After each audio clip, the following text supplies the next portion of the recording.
boqol shirkadood oo ah kuwa ugu waaweyn dalka Turkiga ayaa habeenkaasi kulanka ka qayb galay iyadoo uu goobjoog ahaa ra'iisul wasaaraha Soomaaliya iyo ku-xigeenka dalka Turkiga.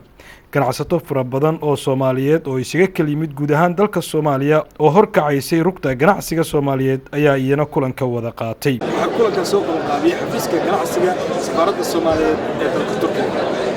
natiijada ugu weyn ee kulankaasi ka soo baxday waxa ay ahayd in wasaaradda ganacsiga Soomaaliya iyo tan Turkigu ay wada gaareen heshiis buuxa oo dhinac walba taabanaya. Yusuf Axmed Jeego waa madaxa xafiiska ganacsiga safaaradda Soomaalida ee dalka Turkiga waxa uu iga waramayaa shirkan iyo waliba ahmiyadiisa. aad baa mahadsantahay wariye baaf adigii bahda telefishinka Universal sida dhabta ah xaqiiqada jirta u gaarsiinaysan ummadda Soomaaliyeed goob kasta iyo meel kasta ay joogaan. shirkaas uu iskugu yimaadeen ganacsatada Soomaaliyeed dhammaan qaybaheeda kala duwan iyo kuwa Turkida. dhinaca Turkida waxa ka yimid ilaa 100 shirkadood. sidaad war aragtaan kulanka koowaad waxa warbixin ka bixiyay wasiirka arrimaha dibadda, wasiirka ganacsiga iyo warshadaha uu hogaaminayo ganacsatada Soomaaliyeed iyo rugta ganacsiga. waxa kale oo ka soo qayb galay dhammaan rugabkii ka tirsanaa gobolada ama maamul goboleedyada ka jira dalka. gudoomiyaha rugta ganacsiga Gabayre ayaa isna sheegay in ganacsatada Turkidu ay ka go'an tahay inay la shaqeeyaan ganacsatada Soomaaliyeed.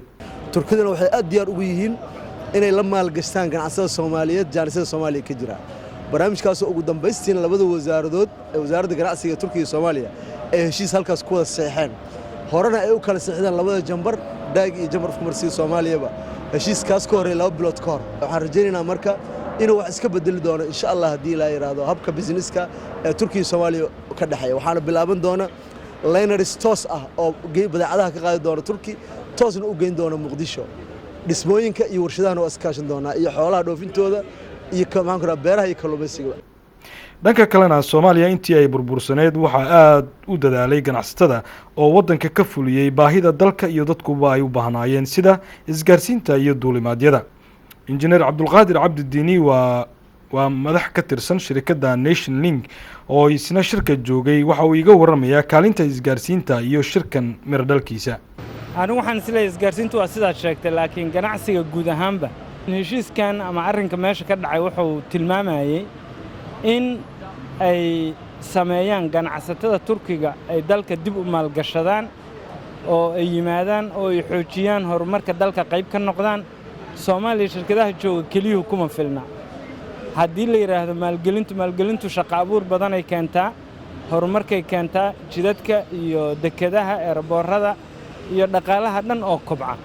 marka in dhaqaale fara badan dalka yimaado muhiimad weyn oo waxay leedahay in dadka badan oo shaqo la'aanta oo shaqo helo. taasaan dhiiri gelinayna shaqo qaas ah anagu maanta gooni uma aanan qaban oo shirkaduhu leeyihiin. waxaan qabanay waxay ahayd inaan dhahno ganacsatadu waxay diyaar u tahay cid kasta oo wadanka maal gashane inay garab istaagto lana shaqeyso. waa mahadsantahay. heshiiska labada dal dhexmaray waxa kala saxeeyay wasiirka ganacsiga Soomaaliyeed iyo waliba wasiirka ganacsiga dalka Turkiga. ifafaalo wanaagsan oo labada dawladood dhexmartay ayay tahay. waxaana ka dareemi kartaa ganacsatada Soomaaliyeed halkan timid iyo wajigii hore in wax laga bedelayo waji cusub ama daafur cusub la sameeyo. wararka Universal magaalada Istanbul dalka Turkiga.